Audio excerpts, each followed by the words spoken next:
Adil Palode supreme കോടതിക്ക് മുന്നിൽ നിന്ന് വീണ്ടും എത്തുന്നു. നമുക്കൊപ്പം ആദിൽ പാലോട്.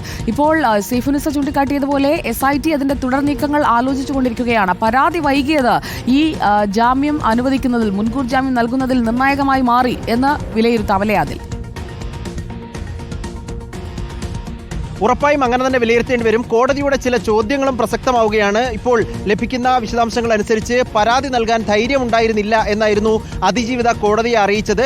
ഹേമ കമ്മിറ്റി റിപ്പോർട്ട് സംബന്ധിച്ച് ഹൈക്കോടതി ഇടപെട്ടപ്പോൾ മാത്രമാണ് തനിക്ക് പരാതി നൽകാനുള്ള ധൈര്യം വന്നത് എന്ന് കോടതിയിൽ ഈ അതിജീവിത അറിയിച്ചു. പക്ഷേ അതിന് മറുപടി കോടതി ചോദിച്ച ചോദ്യം വളരെ പ്രധാനമാണ്. ഫേസ്ബുക്കിൽ പോസ്റ്റ് ഇടാൻ ധൈര്യമുണ്ടായിരുന്നു എന്ന ചോദ്യമുണ്ട്. അപ്പോൾ എന്തുകൊണ്ട്, അതിന് പകരം എന്തുകൊണ്ട് പോലീസ് സ്റ്റേഷനിൽ പോയില്ല എന്ന ചോദ്യം വളരെ പ്രസക്തമാണ്. കോടതി ആ നിലയിൽ കൂടിയാണ് ഈ കേസിനെ പരിഗണിച്ചത് എന്ന് മനസ്സിലാക്കേണ്ടി വരും.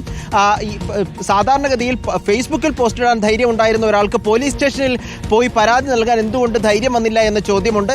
എന്തുകൊണ്ട് ഈ കാലതാമസം വന്നു? അത് ധൈര്യമില്ല എന്ന കാരണം, അത് പരിഗണിക്കാൻ കഴിയുന്നില്ല എന്ന കോടതിയുടെ വിലയിരുത്തൽ, ആ നിലയിലാണ് ഈ മുൻകൂർ ജാമ്യത്തിലേക്ക് കാര്യങ്ങൾ പോയത് എന്ന് മനസ്സിലാക്കേണ്ടി വരും. കാരണം 2 തവണയായി ഇടക്കാല മുൻകൂർ ജാമ്യം നീട്ടിവെക്കുകയും ഇത്തവണ ഈ സാധാരണഗതിയിൽ വലിയ തോതിലുള്ള തെളിവുകൾ ഉണ്ടായിരുന്നു. സുജയ പറയുന്നത് പോലെ മുൻപുള്ള കേസുകൾ, പല കേസുകളുണ്ട് ഹേമ കമ്മിറ്റിയുമായി ബന്ധപ്പെട്ട്, അതിലൊന്നും ഇല്ലാത്ത വിധത്തിലുള്ള ശക്തമായ തെളിവുകൾ ഉണ്ടായിരുന്നു, സാക്ഷിമൊഴികൾ ഉണ്ടായിരുന്നു, മസ്കറ്റ് ഹോട്ടലിലെ രജിസ്റ്റർ ബുക്കിൽ പേരുണ്ടായിരുന്നു എന്നതടക്കമുള്ള നിരവധി തെളിവുകൾ സിദ്ദീഖിന് പ്രതികൂലമായി ഉണ്ടായിരുന്നിട്ട് കൂടി ജാമ്യത്തിലേക്ക് വരുമ്പോൾ ഈ കാലയളവ് എങ്ങനെ വന്നു? ദീർഘമായ കാലയളവിനിടയ്ക്ക് എന്തുകൊണ്ട് പോലീസ് സ്റ്റേഷനിൽ പരാതി നൽകിയില്ല, പോലീസിൽ പരാതിയുമായി സമീപിച്ചില്ല എന്ന ചോദ്യം കോടതിക്കുണ്ട്. പക്ഷേ അതിന് ധൈര്യമുണ്ടായിരുന്നില്ല എന്ന വിശദീകരണം തൃപ്തികരമല്ല എന്ന് കോടതി വ്യക്തമാക്കുന്നതാണ് ഈ ചോദ്യം. അതുകൊണ്ടുകൂടിയാണ് മുൻകൂർ ജാമ്യത്തിലേക്ക് കൃത്യമായി തന്നെ കോടതി പോവുകയും ചെയ്തത്. ഞാനിപ്പോൾ സുപ്രീം കോടതിക്ക് മുന്നിലാണുള്ളത്. ഇവിടെ സിദ്ദീഖിന്റെ മകൻ ഷഹീൻ സിദ്ദീഖും അഭിഭാഷകരും രാവിലെ തന്നെ എത്തിയിരുന്നു.